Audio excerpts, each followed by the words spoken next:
Përshëndetje. Në hetim të prokurorisë belge të vitit 2024, Edi Rama dilte sërish i fotografuar në bisedat e baronëve shqiptar të drogës të pranishëm në samitin e Arubës. Po ashtu dilte edhe shtetasi Artur S., i njëjti që figuron si aktor kryesor edhe në interceptimet e shërbimeve italiane, të sapo zbuluara në një libër bestseller në Itali të gazetarit Nelo Trokja, botuar nga shtëpia e famshme Rizoli.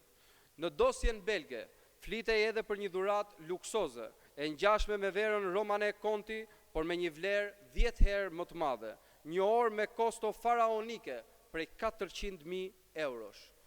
Po në atë dosje, përmënden dhe Antillet holandeze, pra Aruba, që del qartë edhe në dosjen italiane të risjell nga gazetari Trokja, në emër të Partisë Demokratike dhe Interesit Publik, kam disa pyetje për Ramadurën.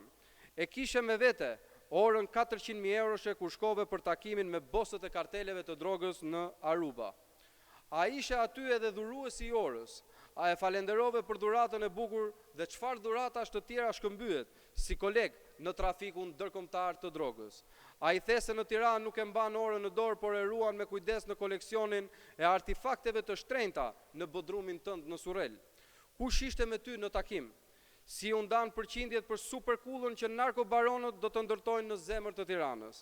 A ka të bëjë mungesa jote në asamblenë e OKB-s në New York, pikërisht me praninë tënde në Aruba, informacion që u ka shkuar edhe shërbimeve amerikane të luftës kundër drogës? Këto për sot, pyetje dhe fakte të tjera do t'i kesh në seancën e radhës në parlament.